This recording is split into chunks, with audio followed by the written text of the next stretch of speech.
വയനാട് മാനന്തവാടിയിൽ അജി എന്നയാളെ വീട്ടിൽ കയറി കൊലപ്പെടുത്തിയ ആനയെ മയക്കുപിടി വയ്ക്കുവാനുള്ള നിർദ്ദേശമാണ് ഇപ്പോൾ നൽകിയിരിക്കുന്നത്. വനം മന്ത്രി എ കെ ശശീന്ദ്രൻ അല്പസമയം മുമ്പാണ് ഇക്കാര്യം അറിയിച്ചത്. ആദ്യം ശശീന്ദ്രന്റെ വാക്കുകൾ നോക്കാം. അതിദാരുണമായ ഒരു സംഭവമാണ് ഇന്ന് വയനാട് മാനന്തവാടിയിൽ ഉണ്ടായത്. ഇതിൽ നാട്ടുകാർ വലിയ പ്രതിഷേധത്തിലാണ്. ഉത്തരവ് ഉടൻ ഇറങ്ങുമെന്നാണ് വനമന്ത്രി പറയുന്നത്. നേരത്തെ ഉദ്യോഗസ്ഥർ എല്ലാ കാര്യവും ചെയ്യുന്നുണ്ട് എന്നായിരുന്നു വനമന്ത്രിയുടെ വിശദീകരണം. മാനന്തവാടി ഇപ്പോൾ പൂർണ്ണമായി സ്തംഭിച്ചിരിക്കുകയാണ്. മൃതദേഹവുമായി നാട്ടുകാർ പ്രതിഷേധിക്കുകയാണ്.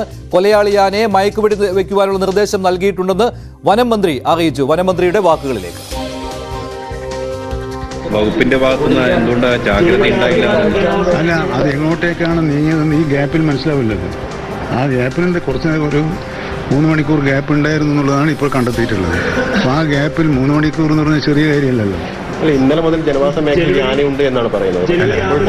അനൗൺസ്മെന്റ് പോലും നടത്താൻ തയ്യാറാണ്. അല്ലല്ല, അതൊക്കെ ഞാൻ പറഞ്ഞത്, അതൊക്കെ ആക്ഷേപങ്ങൾ വരും. ഇപ്പോൾ ഈ കൂട്ടത്തിൽ എന്ത് പറഞ്ഞാലും ആളുകൾ വിശ്വസിക്കും. ഞാൻ അതിനൊന്നും വിമർശിക്കാനോ കുറ്റപ്പെടുത്താനോ പോകുന്നില്ല. നമുക്ക് വേണ്ടത് പ്രശ്നപരിഹാരം കാണാനാണ്. പ്രശ്നപരിഹാരം കാണാൻ നിയമലംഘനം നടത്താതെയുള്ള എല്ലാ നടപടികളും സ്വീകരിക്കാനുള്ള മുഖ്യമന്ത്രി തന്നെ ഇപ്പോൾ നേരിട്ട് ആ കാര്യങ്ങൾ നോക്കിക്കൊണ്ടിരിക്കുകയാണ്. അദ്ദേഹത്തിൻ്റെ മേൽനോട്ടത്തിലാണ് തുടർന്ന് അങ്ങോട്ടുള്ള പരിപാടികൾ നടക്കുന്നത്. അതുകൊണ്ട് ആരെയും കുറ്റപ്പെടുത്താൻ ഞാൻ ഈ സന്ദർഭം, കാരണം കുറ്റപ്പെടുത്തിയിട്ട് ഉത്തരവാദിത്വത്തിൽ ഒഴിയുക എന്നുള്ളത് ഒരു ശരിയായ നടപടിയല്ല. ഞങ്ങൾ ചെയ്യേണ്ടത് ഞങ്ങൾ ചെയ്യണം. ആ ചെയ്യുന്നതിനുള്ള നടപടികളാണ് ഇപ്പോൾ സ്വീകരിച്ചുകൊണ്ടിരിക്കുന്നത്. കുറച്ച് മണിക്കൂർ മതി. ആനയുടെ ആക്രമണത്തിൽ ഒരാൾ കൊല്ലപ്പെട്ടിട്ടും ഉദ്യോഗസ്ഥർ ചെയ്യുന്നതെല്ലാം ചെയ്യുന്നു എന്ന കാര്യമാണ് വനമന്ത്രി പറയുന്നത്. കൊല്ലപ്പെട്ടത് മാനന്തവാടി സ്വദേശിയായ അജിയാണ്. ആനയെ കണ്ട് ജനങ്ങൾ സമീപത്തെ വീട്ടിലേക്ക് ഓടിക്കയറുകയായിരുന്നു. അപ്പോഴാണ് ഗേറ്റ് തകർത്ത് ആന പാഞ്ഞെത്തിയത്. അജി വീണുപോയ അജിയെ ആന ആക്രമിക്കുകയായിരുന്നു. ഇന്ന് രാവിലെയാണ് ആക്രമണം ഉണ്ടായത്. മാനന്തവാടി പടമല എന്ന സ്ഥലത്താണ് ഈ സംഭവം ഉണ്ടായത്. ആനയെ കണ്ട് ജനങ്ങൾ സമീപത്തെ വീട്ടിലേക്ക് കയറുകയായിരുന്നു. ആ CCTV ദൃശ്യങ്ങൾ കാണാം. ഇങ്ങനെയായിരുന്നു ആനയുടെ ആക്രമണം ഉണ്ടായത്. കർണാടകം കൂട്ടിലാക്കിയ ആനയാണ്. കൂട്ടിലാക്കിയതിനു ശേഷം ബന്ദിപ്പൂരിൽ തുറന്നുവിട്ട ആനയാണ് ഇങ്ങനെ ആക്രമണം നടത്തിയത്. 4 ദിവസം മുൻപ് തന്നെ ആനയുടെ ആക്രമണം അറിഞ്ഞിരുന്നു കേരള വനം വകുപ്പ്. പക്ഷേ വനം വകുപ്പിന് കർണാടകത്തിൽ നിന്നുള്ള സിഗ്നൽ വാങ്ങിയെടുക്കുവാൻ കഴിഞ്ഞില്ല എന്ന വിചിത്രമായ ന്യായീകരണമാണ് പറയുന്നത്. റേഡിയോ കോളർ ഘടിപ്പിച്ചിരുന്ന ആനയാണ്. ഇതാണ് ആ ആക്രമണത്തിന്റെ ദൃശ്യങ്ങൾ. റേഡിയോ കോളർ ഘടിപ്പിച്ച ആനയാണ് ഈ ആക്രമണം നടത്തിയത്. കർണാടകം പിടികൂടി റേഡിയോ കോളർ ഘടിപ്പിച്ച് ബന്ദിപ്പൂരിൽ കൊണ്ടുവിട്ട ആനയാണ് കേരള കർണാടക അതിർത്തിയിലെത്തിയത്. ഈ വിവരം കേരള വനം വകുപ്പ് അറിഞ്ഞിരുന്നു. ആനയെ നിരീക്ഷിച്ചു വരികയാണ്. വിചിത്രമായ പല ന്യായങ്ങളും കേരള വനം വകുപ്പ് പറഞ്ഞിട്ടുണ്ട്. ആനയെ നിരീക്ഷിക്കുന്നതിന് വേണ്ടി ഡ്രോൺ സംവിധാനം ഉണ്ടായിരുന്നു. എന്നിട്ട് ഈ ഡ്രോൺ എവിടെ എന്ന ചോദ്യത്തിന് വനം വകുപ്പിലെ ഒരു ഉദ്യോഗസ്ഥൻ പറഞ്ഞത് ഡ്രോൺ അടുത്തുള്ള വീട്ടിൽ ചാർജ് ചെയ്യാൻ വെച്ചിരിക്കുന്നു എന്നായിരുന്നു. ഇങ്ങനെയുള്ള വിചിത്രമായ ന്യായീകരണങ്ങൾ വനം വകുപ്പ് നടത്തുകയാണ്. ഈ വീട്ടിൽ കയറി അജിയെ ആക്രമിച്ച് കൊലപ്പെടുത്തിയതിന് ശേഷം ആന സമീപ പ്രദേശത്തേക്ക് മാറുകയായിരുന്നു. ജനവാസ മേഖലയിൽ തന്നെയാണ് ഇപ്പോഴും ആനയുള്ളത്. ആനയെ മയക്കുപിടി വയ്ക്കുവാനുള്ള നിർദ്ദേശം ഒടുവിൽ വനമന്ത്രി നൽകിയിരിക്കുകയാണ്. ഇതിന്റെ ഉത്തരവ് ഉടൻ തന്നെ പുറത്തിറങ്ങുമെന്നാണ് വനമന്ത്രി എ കെ ശശീന്ദ്രൻ പറഞ്ഞത്.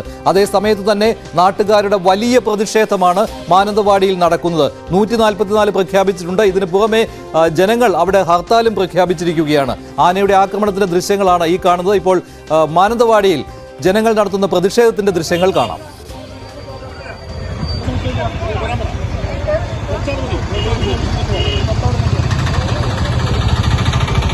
ഹർത്താൽ പ്രഖ്യാപിച്ചിരിക്കുകയാണ് മാനന്തവാടിയിൽ തന്നെയാണ് ദിവസങ്ങൾക്ക് മുൻപ് തണ്ണീർക്കൊമ്പൻ എന്ന ആന ഇറങ്ങിയത്. ഏതാണ്ട് അതിന് സമീപത്തുള്ള പ്രദേശത്ത് തന്നെയാണ് ഇപ്പോൾ ഇങ്ങനെയൊരു അതിദാരുണമായ സംഭവം ഉണ്ടായിരിക്കുന്നത്. ജനങ്ങളുടെ പ്രതിഷേധം കാണാം.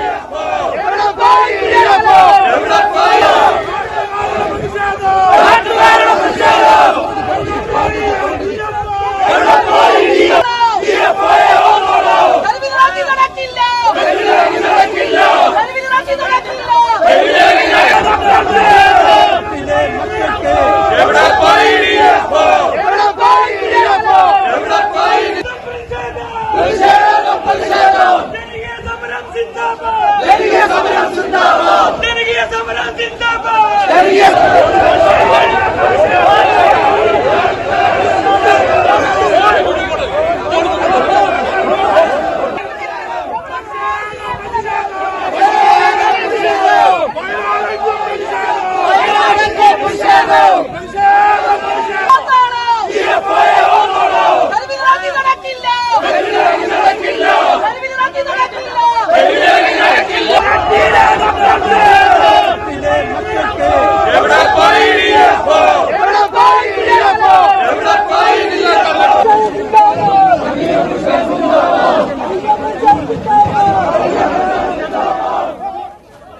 ജനങ്ങളുടെ പ്രതിഷേധം ഇപ്പോഴും തുടരുകയാണ്. വൈകിട്ട് 5 മണി വരെ ഹർത്താലും പ്രഖ്യാപിച്ചിരിക്കുകയാണ് മാനന്തവാടിയിൽ. ഈ ആന ആക്രമണം നടത്തിയതിന്റെ രീതി എന്ന് പറയുന്നത്, ആന വന്നിരുന്നു അതിർത്തിയിൽ എന്ന് നേരത്തെ തന്നെ വനംവകുപ്പിന് വിവരം കിട്ടിയിരുന്നു. ആനയ്ക്ക് വേണ്ടിയുള്ള തെരച്ചിൽ നടത്തിയിരുന്നു. പക്ഷേ ജനങ്ങൾ പറയുന്നത് ഞങ്ങൾക്ക് മുന്നറിയിപ്പ് നൽകിയിരുന്നില്ല എന്നാണ്. പ്രതിഷേധത്തിന്റെ ദൃശ്യങ്ങളാണ് കാണുന്നത്. പുലർച്ചയോടുകൂടിയാണ് അജിയെ ആക്രമിച്ച് ആന കൊലപ്പെടുത്തിയത്. ഇതിനകം തന്നെ ജനപ്രതിനിധികൾ രംഗത്തെത്തിയിട്ടുണ്ട്. വനം മന്ത്രിക്കെതിരെ ശക്തമായ പ്രതിഷേധമാണ് നടക്കുന്നത്. കാട്ടാന വീട്ടിൽ കയറി കൊലപ്പെടുത്തുകയായിരുന്നു. റേഡിയോ കോളർ ഘടിപ്പിച്ച ആനയുടെ പരാക്രമമാണ് ഉണ്ടായത്. കർണാടകം കാട്ടിലാക്കിയ ആനയാണ്. ഈ ആനയുടെ പേര് ബേലൂർ മാഗ്ന എന്നാണ്. ഈ വിവരവും കിട്ടിയിട്ടുണ്ട്. ആന നാട്ടിലുണ്ടെന്ന വിവരം 4 ദിവസം മുൻപ് തന്നെ നൽകിയിരുന്നതാണ്. റേഡിയോ കോളർ ഘടിപ്പിച്ച ആനയുടെ ഈ റേഡിയോ കോളർ സിഗ്നൽ കിട്ടുന്നില്ല എന്ന പരാതിയാണ് കേരളം നൽകുന്ന വിശദീകരണം. കേരള വനം വകുപ്പ് ഇങ്ങനെയാണ് പറയുന്നത്. ഇതാണ് കർണാടകത്തോട് ആവശ്യപ്പെട്ടത്, സിഗ്നൽ വേണമെന്ന്. പക്ഷേ കർണാടകം ഈ സിഗ്നൽ നൽകിയിരുന്നില്ല എന്നാണ് വനം വകുപ്പ് പറയുന്നത്. അപ്പോൾ അത് എത്രമാത്രം വിശ്വസിക്കാവുന്നതാണ് എന്ന് ഇനി അറിയാൻ ബാക്കിയുണ്ട്. അതേസമയം ജനപ്രതിനിധികൾ പറയുന്നത് വനം വകുപ്പ് പരാജയമായിരുന്നു. നാട്ടുകാരും അങ്ങനെ തന്നെ പറയുകയാണ്. ഒരു തരത്തിലുള്ള നിർദ്ദേശവും ഞങ്ങൾക്ക് നൽകിയിരുന്നില്ല ഈ ആനയുടെ എവിടെയാണ് ആന ഉള്ളത് എന്നതിനെക്കുറിച്ച്. ഇതും നാട്ടുകാർ പറയുന്നുണ്ട്. ടി സിദ്ദിഖ് MLA, കൽപ്പറ്റ ജനപ്രതിനിധിയായ ടി സിദ്ദിഖ് MLA ആരോപണം ഉന്നയിച്ചിരുന്നു വനം മന്ത്രിക്കെതിരെ. അതുപോലെ തന്നെ ഐ സി ബാലകൃഷ്ണനും ആരോപണം ഉന്നയിച്ചിരുന്നു വനം മന്ത്രിക്കെതിരെ. ഇപ്പോൾ കൂടുതൽ വിവരങ്ങൾ നൽകുന്നതിന് വേണ്ടി ജിൻസ് ചേരുന്നുണ്ട് മാനന്തവാടിയിൽ നിന്ന്. ജിൻസ്, എന്താണ് ഏറ്റവും ഒടുവിൽ കിട്ടുന്ന വിവരം എന്താണ്? ഇപ്പോൾ വനം മന്ത്രി സ്ഥലത്തേക്ക് വരണം എന്ന ആവശ്യം ഉന്നയിച്ചിട്ടുണ്ടല്ലോ നാട്ടുകാർ. പക്ഷേ വനം മന്ത്രി അങ്ങോട്ട് വരുന്നുണ്ടോ? എന്തുറപ്പ് കിട്ടിയാൽ മാത്രമേ ഇനി പ്രതിഷേധത്തിൽ നിന്ന് മാറുകയുള്ളൂ? എന്താണ് നാട്ടുകാർ പറയുന്നത്? രഞ്ജിഷ്, വയനാട്ടിൽ കാട്ടാനയുടെ ആക്രമണത്തിൽ ഒരു ജീവൻ കൂടി പൊലിഞ്ഞതോടെ വനംവകുപ്പിനെതിരെ വലിയ രീതിയിലുള്ള പ്രതിഷേധമാണ് ഇപ്പോൾ നിലനിൽക്കുന്നത്. മൃതദേഹവുമായി നാട്ടുകാർ ഇപ്പോൾ മാനന്തവാടി ഗാന്ധി പാർക്കിൽ എത്തിക്കൊണ്ട് പ്രതിഷേധം കനക്കുന്ന സാഹചര്യമാണ് നിലവിലുള്ളത്. മാനന്തവാടി നഗരം പൂർണ്ണമായി സ്തംഭിച്ചിരിക്കുകയാണ്. അതേസമയം തന്നെ ഈ ആക്രമണകാരിയായ ആനയെ തിരിച്ചറിഞ്ഞിട്ടുണ്ട്. കർണാടകയിൽ നിന്നും റേഡിയോ കോളർ ഘടിപ്പിച്ച ബേലൂർ മഗ്ന എന്നറിയപ്പെടുന്ന ഈ കാട്ടാനയാണ് ഈ മധ്യവയസ്കനെ കൊലപ്പെടുത്തിയത്. കഴിഞ്ഞ നവംബർ 30-നാണ് ഈ കർണാടകയിലെ ഹസനിൽ വെച്ച് ഈ മോഴയാനയെ പിടികൂടിയത്. തുടർന്ന് റേഡിയോ കോളർ ഘടിപ്പിച്ച് ഈ വയനാട് വന്യജീവി സങ്കേതത്തോട് ചേർന്ന മൂലഹള്ള വന്യജീവി റേഞ്ചിലാണ് ഇതിനെ തുറന്നു വിടുകയുണ്ടായത്. അതിനുശേഷമാണ് ഇത് ഇവിടെ എത്തിക്കുകയുണ്ടായത്. കഴിഞ്ഞ ഒരാഴ്ച മുൻപ് തന്നെ ഉത്തരമേഖല CCM മാധ്യമങ്ങളോട് പറഞ്ഞിരുന്നു, ഇത്തരത്തിൽ ഒരു മോഴയാന കൂടി റേഡിയോ കോളർ ഘടിപ്പിച്ച മോഴയാന ഈ വയനാടൻ കാടുകളിൽ എത്തിയിട്ടുണ്ട്, അതിനെ നിരീക്ഷിച്ചു വരികയായിരുന്നു എന്നാണ് അറിയിച്ചത്. എന്തായാലും ഇന്ന് അപ്രതീക്ഷിതമായിട്ടാണ് ഇപ്പോൾ അതിദാരുണമായ ഒരു സംഭവം ഉണ്ടായിരിക്കുന്നത്. അതിനെതിരെയാണ് ഇപ്പോൾ നിലവിൽ വനംവകുപ്പിനെതിരെ വലിയ വീഴ്ച സംഭവിച്ചു എന്ന് ആരോപിച്ചുകൊണ്ട് ജനങ്ങൾ പ്രതിഷേധത്തിലേക്ക് കടക്കുന്നത്. എന്തായാലും ഈ സംഭവത്തിൽ ജനങ്ങൾക്ക് മുന്നറിയിപ്പ് നൽകാനോ കൃത്യമായി ഈ ആന എവിടെയുണ്ട് എന്ന് അറിയിക്കാനോ വനംവകുപ്പിന് കഴിഞ്ഞില്ല. അതുപോലെ തന്നെ ഇന്ന് പുലർച്ചെ 4 മണിക്കാണ് ഈ ജനവാസ മേഖലയിൽ എത്തിയത്. അപ്പോൾ പോലും ജനങ്ങളോട് കൃത്യമായിട്ടുള്ള മുന്നറിയിപ്പ് നൽകാൻ വനംവകുപ്പിന് കഴിഞ്ഞില്ല എന്നുള്ളതാണ് ഏറ്റവും കൂടുതൽ ആരോപിക്കുന്നത്.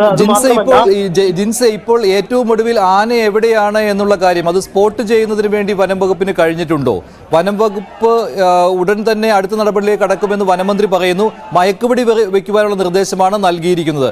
അതിപ്പോൾ ഇന്ന് സാധ്യമാകുന്ന കാര്യമാണോ? എന്താണ് അതേക്കുറിച്ച് പറയുവാനുള്ളത്? നിലവിൽ കുറുക്കുമൂല പ്രദേശത്താണ് ഈ കാട്ടാനയുള്ളത്. അതുകൊണ്ട് തന്നെ ഇതിനെ മയക്കുവെടി വെക്കുക എന്നുള്ളത് ഇത് ജനവാസ മേഖലയും അതുപോലെ തന്നെ വനവും അതിർത്തി പങ്കിടുന്ന ഒരു സ്ഥലം കൂടിയാണ്. അതുകൊണ്ട് തന്നെ വനത്തിലേക്ക് തിരുത്തുക എന്നുള്ളതാണ് ഏറ്റവും പ്രായോഗികമായ ഘടകം. അതേസമയം ഇത് വനത്തിൽ നിന്നും പിന്തിരിഞ്ഞ് ജനവാസ മേഖലയിലേക്ക് എത്തുമോ എന്നുള്ള ആശങ്ക നിലനിൽക്കുന്ന സാഹചര്യമുണ്ട്. എന്തായാലും ഇതിന് ഒരു സന്ദർഭം ഒത്തുവന്നാൽ മാത്രമാണ് ഇതിനെ മയക്കുവെടി വെക്കാനുള്ള ഒരു നീക്കത്തിലേക്ക് ഇപ്പോൾ വനംവകുപ്പ് കടക്കുക എന്നുള്ളതാണ് മനസ്സിലാക്കുന്നത്.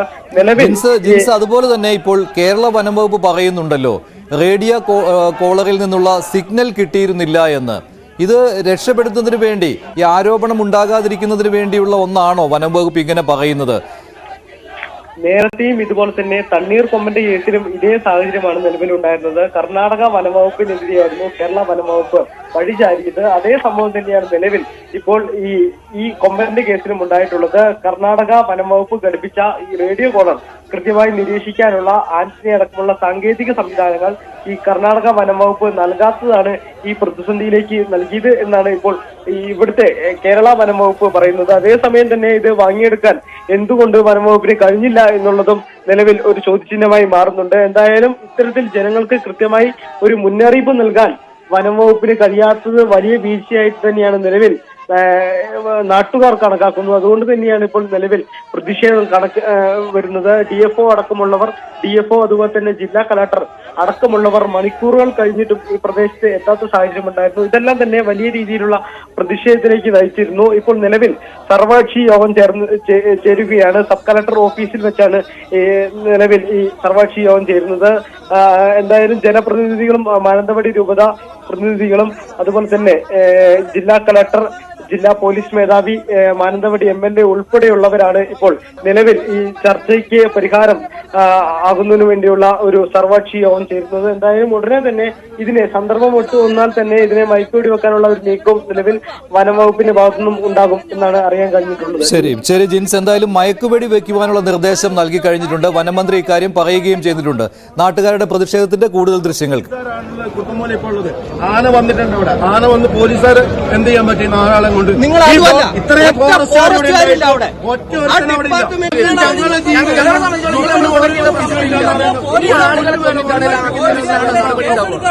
കളക്ടർ ഇല്ല, DFO ഇല്ല. കഴിഞ്ഞ ആഴ്ച ആന വന്ന പാറേക്കാലിലെത്തിയ കളക്ടർ 20 മിനിറ്റ്. അപ്പൊ റേഡിയോ കോളർ ധരിപ്പിച്ചതായിരിക്കുന്ന ആന പുറത്തേക്ക് വരുമ്പോ അതിന്റെ കറക്റ്റ് ട്രാക്കിംഗ് ഉണ്ടാവണം. ആ ട്രാക്കിംഗ് നിയന്ത്രിക്കേണ്ടത് വനംവകുപ്പാണ്. അതിന് പ്രതിരോധിക്കാനുള്ള നടപടികൾ അവർ സ്വീകരിക്കണം. ദയനീയമായി പരാജയപ്പെട്ടിരിക്കുന്നു. മനുഷ്യന്റെ ജീവന് വയനാട്ടിൽ ഒരു വിലയുമില്ലാതെ വന്യമൃഗങ്ങളുടെ മുമ്പിൽ ജനങ്ങൾ ഒരു രക്ഷയുമില്ലാതെ മരണത്തിന് കീഴടങ്ങുന്ന ഗുരുതരമായ സാഹചര്യമാണ്. ഇതിന്റെ ഒന്നാമത്തെ പ്രതി വനം വകുപ്പാണ്.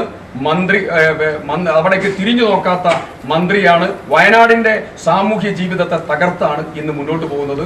ഈ ദുഃഖകരമായ സാഹചര്യത്തെ വിരാമമിടാൻ മുഖ്യമന്ത്രിയുടെ നേതൃത്വത്തിൽ അടിയന്തര യോഗം ചേർന്ന് ഇതിന്റെ പരിഹാര മാർഗങ്ങൾക്കുള്ള നടപടികൾ മുഖ്യമന്ത്രി ഏറ്റെടുത്ത് മുന്നോട്ട് പോകാനുള്ള നടപടികൾ സ്വീകരിക്കും. നിലവിൽ മാനന്തവാടിയിൽ വലിയ രൂപത്തിലുള്ള പ്രതിഷേധം നടന്നുകൊണ്ടിരിക്കുകയാണ്. കഴിഞ്ഞ ഒരാഴ്ചക്കുള്ളിൽ രണ്ടാമത്തെ തവണയാണ് മാനന്തവാടിയിലേക്ക് കാട്ടിൽ നിന്ന് മാന വരുന്ന സ്ഥിതി ഉണ്ടായിട്ടുള്ളത്. ഇത് കൃത്യമായി നമുക്ക് കാണാൻ വേണ്ടി സാധിക്കുന്നത് കർണാടകത്തിൽ നിന്നും വരുന്നതാണ്. അതുകൊണ്ട് വലിയ രൂപത്തിലുള്ള പ്രയാസങ്ങൾ കഴിഞ്ഞ ദിവസങ്ങളുണ്ടായിരുന്നു.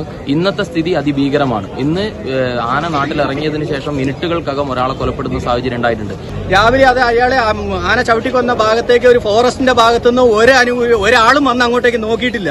ഇവിടെ ഞങ്ങൾക്ക് വേണ്ടത് എന്താ വെച്ചിട്ടുണ്ടെങ്കിൽ ഞങ്ങൾക്ക് ജീവിക്കാനുള്ള, ഞങ്ങൾക്ക് ഇനി ബാക്കിയുള്ളവർക്കാണെങ്കിലും ജീവിക്കാനുള്ള സാഹചര്യം ഒരുക്കി തരിക എന്നുള്ളതാണ്. ഭീകരമായ ഒരു സാഹചര്യമാണ് ഇന്ന് രാവിലെ ഉണ്ടായിട്ടുള്ളത്. ഒരു വീട്ടിലേക്ക് ഓടിപ്പോകുന്ന ഒരാളെ പിന്തുടർന്നെത്തി ആന കൊലപ്പെടുത്തുന്ന ഒരു സാഹചര്യം ഉണ്ടായിട്ടുള്ളത്. വലിയ ഭീതിയിലാണ് മാനന്തവാടിയും പരിസര പ്രദേശങ്ങളിലുള്ള ആളുകൾ കഴിഞ്ഞ ഏതാനും നാളുകളായിട്ടുള്ളത്. ഈ കഴിഞ്ഞ ദിവസം മാനന്തവാടിയിൽ വന്ന ആനയെ പോലെയല്ല, ഇത് ജനങ്ങളെ ആക്രമിക്കുന്ന സ്വഭാവം കാണിക്കുകയാണ്. ഒരാളെ കൊലപ്പെടുത്തിയിട്ടുണ്ട്. ഒരു വീട്ടിലേക്ക് ഓടിക്കയറിയിട്ടും വീടിന്റെ മതിലടക്കം തകർത്ത് അതിഭീകരമാം വിധമാണ് ഞങ്ങളുടെ സഹോദരൻ കൊല്ലപ്പെട്ടിരിക്കുന്നത്. ഞങ്ങളുടെ സഹോദരനെ ഫോറസ്റ്റ് ഡിപ്പാർട്ട്മെന്റ് കൊന്നതാണ്. 5 മണി മുതൽ ഫോറസ്റ്റ് ഡിപ്പാർട്ട്മെന്റ് നിരീക്ഷണത്തിലുള്ള ആന ഒരു ചെറുപ്പക്കാരനെ അതിക്രൂരമായി കൊല ചെയ്യാൻ ഔദ്യോഗിക വിഭാഗം കൂട്ടുനിന്നിരിക്കുന്നു എന്നാണ് ഞങ്ങൾക്ക് ആരോപിക്കാനുള്ളത്, പറയാനുള്ളത്. ന്യായമായ ആവശ്യമാണ് ജനങ്ങൾ ഉന്നയിക്കുന്നത്. വനം വകുപ്പിന്റെ നിരീക്ഷണ സംവിധാനങ്ങൾ എവിടെ പോയി എന്നാണ് ജനങ്ങൾ ചോദിക്കുന്നത്. ഒരു ഡ്രോൺ സംവിധാനം പോലും ഇല്ലാതെ, ഒരു ഡ്രോൺ ചാർജ് ചെയ്യുവാനുള്ള സംവിധാനം പോലും ഇല്ലാതെയാണോ കേരള വനം വകുപ്പ് പ്രവർത്തിക്കുന്നത്? വനമന്ത്രിയാണ് ഇതിന് ഉത്തരം പറയേണ്ടത്. ചെയ്യേണ്ട കാര്യങ്ങളെല്ലാം ഉദ്യോഗസ്ഥർ ചെയ്യുന്നുണ്ട്, പക്ഷേ അതിൻ്റെ ഫലം കിട്ടുന്നില്ല എന്ന് വിലപിക്കുകയാണ് വനമന്ത്രി AK ശശീന്ദ്രൻ ചെയ്യുന്നത്. ഇങ്ങനെയുള്ള ഒരു വനമന്ത്രിയെ കൊണ്ട് എന്ത് പ്രയോജനം എന്ന ചോദ്യം പോലും നാട്ടുകാരും നമുക്ക് ഉന്നയിക്കാവുന്ന കാര്യമാണ്. മന്ത്രി വരണമെന്ന് നാട്ടുകാർ ആവശ്യം ഉന്നയിച്ചിരുന്നു, എന്നാൽ അദ്ദേഹം വയനാട്ടിലേക്ക് വരുന്നില്ല. വയനാട്ടിൽ സ്ഥിതി അതീവ ഗുരുതരമാണെന്ന് മന്ത്രി പറയുന്നു. അത് പക്ഷേ മന്ത്രി പറയേണ്ട കാര്യമില്ല, എല്ലാവർക്കും അറിയാവുന്ന കാര്യമാണ്. ജീവിക്കാൻ പറ്റാത്ത അവസ്ഥയാണ് വയനാട്ടിലെന്ന് ജനങ്ങൾ പറയുന്നു. റേഡിയോ കോളർ സിഗ്നൽ കിട്ടാൻ ശ്രമിച്ചു, കിട്ടിയില്ല എന്ന് വനം വകുപ്പ് പറയുന്നു. ഇതാണ് വയനാട്ടിൽ നിന്നുള്ള വിവരങ്ങൾ. വയനാട്ടിൽ ഭീകരമായ ഒരവസ്ഥയാണ് വന്യമൃഗങ്ങളെ കൊണ്ട് ഉണ്ടായിക്കൊണ്ടിരിക്കുന്നത്. അതിൽ ഏറ്റവും ഒടുവിലത്തെ ഉദാഹരണമാണ് മാനന്തവാടിയിൽ ഒരാളെ ആന കുത്തിക്കൊന്നത്. റേഡിയോ കോളർ ഘടിപ്പിച്ച ആനയുടെ പരാക്രമമാണ് കണ്ടത്. കർണാടകം കാട്ടിലാക്കിയ ആനയായിരുന്നു. കൂടുതൽ വിവരങ്ങൾ നൽകുന്നതിന് വേണ്ടി മിഥുനുണ്ട് ന്യൂസ് ഡെസ്കിൽ നിന്ന്. മിഥുൻ, വനംവകുപ്പിന്റെ ഏറ്റവും ഒടുവിലത്തെ നിർദ്ദേശം എന്ന് പറയുന്നത് മയക്കുവെടി വയ്ക്കാൻ തന്നെയാണ്. പക്ഷേ അതിൻ്റെ പ്രായോഗികമായ ബുദ്ധിമുട്ടുകൾ ഇനിയും ഒട്ടേറെയുണ്ടല്ലോ. എപ്പോഴേക്ക് സാധിക്കും ഇത്? എന്താണ് കിട്ടുന്ന വിവരങ്ങൾ? മനുഷ്യ, അതായത് നിലവിൽ ഈ ആന തുടരുന്നത് ജനവാസ മേഖലയ്ക്ക് സമീപമാണ്. അതുകൊണ്ട് തന്നെ മയക്കുവെടി വെക്കുക അല്ലാതെ മറ്റൊരു പോംവഴി വനംവകുപ്പിന് മുന്നിലില്ല. അതുകൊണ്ട് തന്നെയാണ് ഒരു തീരുമാനത്തിലേക്ക് വനംവകുപ്പ് കടക്കുകയും ചെയ്തിരിക്കുന്നത്. ഈ സാഹചര്യം കോടതിയെ സ്വാഭാവികമായും അറിയിക്കേണ്ടതായിട്ടുണ്ട്. നമുക്കറിയാം, കഴിഞ്ഞ ദിവസങ്ങളിൽ വലിയ രീതിയിൽ പരിഭ്രാന്തി പരത്തിയ തണ്ണീർക്കൊമ്പൻ പിന്നീട് ചരിയുന്നത് കണ്ടു. അതിനെതിരെ വലിയ വിമർശനങ്ങൾ കർണാടക വനംവകുപ്പ് ഉൾപ്പെടെയുള്ളവർ ഉയർത്തിക്കാണിക്കുകയും ചെയ്തൊരു സാഹചര്യമുണ്ട്. അതുകൊണ്ട് തന്നെ ഈ ഒരു ഉത്തരവ് അല്പസമയത്തിനകം തന്നെ ഇറങ്ങുമെന്നാണ് മന്ത്രി പറയുകയും ചെയ്തിരിക്കുന്നത്. പക്ഷേ നിലവിൽ ഇപ്പോൾ 1:30 മണിയോട് അടുക്കുന്നു. അതുകൊണ്ട് തന്നെ ഈ ഉത്തരവ് ഇറങ്ങിയതിനു ശേഷം ഈ കുങ്കിയാനകളെ എത്തിക്കേണ്ടതായിട്ടുണ്ട്. ഒപ്പം തന്നെ കൂടുതൽ ഉദ്യോഗസ്ഥർ ഇവരേക്ക് എത്തേണ്ടതായിട്ടുണ്ട്. ദൗത്യസംഘം കൂടുതൽ പേർ എത്തേണ്ടതായിട്ടുണ്ട്. അങ്ങനെ വരുമ്പോൾ കഴിഞ്ഞ തവണ ദൗത്യത്തിൽ ഏർപ്പെടുമ്പോൾ ആ തണ്ണീർക്കൊമ്പനെ മയക്കുവെടി വെച്ചതിന് ശേഷം ഏകദേശം രാത്രി വൈകിയോട് കൂടിയാണ് ഈ കുങ്കിയാനകളെ ഉപയോഗിച്ച് ആ തണ്ണീർക്കൊമ്പനെ ഈ ലോറിയിലേക്ക് കയറ്റാൻ സാധിക്കുകയും ചെയ്തത്. അതുകൊണ്ട് തന്നെയാണ് അതിന് മരണം സംഭവിച്ചത് എന്നുള്ളൊരു പോസ്റ്റ്മോർട്ടം റിപ്പോർട്ട് അടക്കം പുറത്തു വന്നൊരു സാഹചര്യമുണ്ട്. അതുകൊണ്ട് തന്നെ വലിയ വെല്ലുവിളി തന്നെയാണ്. ഇനി സമയം വൈകും തോറും എങ്ങനെ ആനയെ മയക്കുപിടി വെക്കാൻ സാധിക്കും? അതല്ല എങ്കിൽ മയക്കുപിടി വെച്ചതിന് ശേഷം ആനയെ അവിടെ തന്നെ തളയ്ക്കുന്നതിന് വേണ്ടി ഏതെങ്കിലും തരത്തിലുള്ള ഒരു പോംവഴി അല്ലെങ്കിൽ അതിനുവേണ്ടിയുള്ള ഒരു സാഹചര്യം ഒരുക്കുക എന്നുള്ള ഒരു വെല്ലുവിളി വനംവകുപ്പിന് മുന്നിൽ നിലനിൽക്കുകയും ചെയ്യുന്നുണ്ട്. നമുക്കറിയാം, ഈ ആന ഏതാണെന്ന് തിരിച്ചറിയുകയും ചെയ്തിട്ടുണ്ട്. കഴിഞ്ഞ മാസം 30-ന് ഹാസനിൽ വെച്ച് ഈ തണ്ണീർക്കൊമ്പനെ വലിയ രീതിയിൽ പരിഭ്രാന്തി പരത്തിയ തണ്ണീർക്കൊമ്പനൊപ്പം പിടികൂടിയ ഒരു മോഴയാന കൂടിയാണ് ഇതാണ് മനസ്സിലാക്കാൻ സാധിക്കുന്നത്. ബേലൂർ മക്ന എന്ന ആനയാണ് ഇതാണ് എന്നാണ് ഇപ്പോൾ കർണാടക വനംവകുപ്പ് അറിയിക്കുകയും ചെയ്തിരിക്കുന്നത്. സ്വാഭാവികമായി നേരത്തെ ജിൻസ് റിപ്പോർട്ട് ചെയ്തതുപോലെ തന്നെ നേരത്തെ തന്നെ ഉത്തരമേഖല CCF കഴിഞ്ഞ ദിവസങ്ങളിൽ ഒരു മുന്നറിയിപ്പ് നൽകിയിരുന്നു. ഈ ആനയെ ഇറക്കിവിട്ട മേഖലയിൽ തന്നെ അതിർത്തി മേഖലയിൽ ഇതിന്റെ സഞ്ചാരപാതയുണ്ട്. അതുകൊണ്ട് തന്നെ കേരള അതിർത്തിയിലേക്ക് കടക്കാനുള്ള ഒരു സാഹചര്യം ഉണ്ട് എന്നുള്ള കൃത്യമായ വിവരം വനംവകുപ്പിനെ അറിയിക്കുകയും ചെയ്തതാണ്. പക്ഷേ എന്തുകൊണ്ട് അതിൽ നടപടിയെടുത്തില്ല? നമുക്കറിയാം മനുഷ്യ, നമ്മൾ ആ ദൃശ്യങ്ങളിൽ ഈ അജിയെ കൊലപ്പെടുത്തുന്നതിന് മുമ്പുള്ള ആ ദൃശ്യങ്ങൾ കാണുമ്പോൾ തന്നെ നമുക്ക് വ്യക്തമാകുന്നതാണ്. ആന അജിയെ ആക്രമിച്ചതിന് തൊട്ടു പിന്നാലെ RRT ഉദ്യോഗസ്ഥർ എത്തുന്നത് നമ്മൾ കാണുന്നു. അതുകൊണ്ട് തന്നെയാണ് ഈ ജനങ്ങൾ ഈ ഒരു കാര്യം പറയുന്നത്. വെളുപ്പിനെ 4 മണിയോടുകൂടി ഇതിന്റെ വിവരം ലഭ്യമായിട്ടുകൊണ്ട് തന്നെ എന്തുകൊണ്ട് അവിടെയുള്ള ജനങ്ങളെ ഇക്കാര്യം കൃത്യമായി അറിയിച്ചില്ല, പുറത്തിറങ്ങരുത് എന്നുള്ള കർശന നിർദ്ദേശം എന്തുകൊണ്ട് നൽകിയില്ല എന്നുള്ളൊരു ആവശ്യമാണ്, അല്ലെങ്കിൽ ആ ഒരു ആരോപണമാണ് ജനങ്ങൾ മുന്നോട്ട് വെക്കുന്നത്. അതുകൊണ്ട് തന്നെ ഇത്രയും വലിയൊരു പ്രതിഷേധത്തിലേക്ക് കാര്യങ്ങൾ പോകാനുള്ള ഒരു സാഹചര്യത്തിന് മിഥുൻ, അതീവ ഗുരുതരമായ ഒരു സാഹചര്യമാണ്. ജനങ്ങൾ ചോദിക്കുന്നതിൽ ന്യായമുണ്ട്. കാരണം ഈ വനം വകുപ്പിന്റെ ഉദ്യോഗസ്ഥർ ഈ ആനയെ നിരീക്ഷിച്ചു വരികയായിരുന്നു. അതേ സമയത്ത് തന്നെയാണ് ആനയുടെ ആക്രമണവും ഉണ്ടായത്. അപ്പോൾ ഈ നിരീക്ഷണം എവിടെ പോയി എന്നുള്ള ചോദ്യമാണ് ജനങ്ങൾ ചോദിക്കുന്നത്. അത് ന്യായവുമാണ്. വനം മന്ത്രി രാജിവെക്കണം എന്ന ആവശ്യം പ്രതിപക്ഷം ഉന്നയിച്ചിരിക്കുകയാണ്. VD സതീശന്റെ പ്രതികരണത്തിലേക്ക്. നോക്കുകുത്തിയായി നിൽക്കുകയാണ്. യഥാർത്ഥത്തിൽ വയനാട് ജില്ലയുടെ ചാർജുള്ള ആളാണ് വനം വകുപ്പ് മന്ത്രി. ഈ ആന നേരത്തെ ഇറങ്ങിയതാണ്. അതിനെ ട്രാക്ക് ചെയ്യുന്നതിൽ പരാജയപ്പെട്ടതാണ്. ഡിപ്പാർട്ട്മെന്റിന്റെ പരാജയമാണ്. വനം വകുപ്പ് മന്ത്രിക്ക് ആ സ്ഥാനത്തിരിക്കാൻ ഒരു യോഗ്യത പോലും ഇല്ല. അദ്ദേഹം ഇറങ്ങിപ്പോകണമെന്നാണ് ഞങ്ങളുടെ അഭിപ്രായം. രാജിവെക്കണമെന്നാണ്. വന്യജീവി ആക്രമണങ്ങൾ തുടരുന്ന ഈ സാഹചര്യത്തിൽ ഒന്നും ചെയ്യാനാകാതെ നോക്കി നിൽക്കുകയാണ് വനം വകുപ്പ്. അപ്പോൾ പിന്നെ അതിന്റെ തലപ്പത്തിരിക്കുന്ന വനം മന്ത്രിക്ക് എങ്ങനെ ഈ പദവിയിൽ തുടരാൻ കഴിയുമെന്ന ന്യായമായ ചോദ്യമാണ്. ഉദ്യോഗസ്ഥർ എല്ലാം ചെയ്യുന്നുണ്ട്, പക്ഷേ ഒന്നിനും ഒരു ഗുണവും ഉണ്ടാകുന്നില്ല എന്ന് പരിതപിക്കുകയാണ് ഇപ്പോഴും മന്ത്രി ചെയ്യുന്നത്. ഒടുവിൽ മയക്കുവെടി വയ്ക്കുവാനുള്ള നിർദ്ദേശം നൽകിയിട്ടുണ്ട്. അതിന്റെ നടപടിക്രമങ്ങളാണ് അടുത്ത മണിക്കൂറിൽ ഉണ്ടാകാൻ പോകുന്നത്. ഈ വാർത്തയുടെ തുടർ സംഭവങ്ങൾ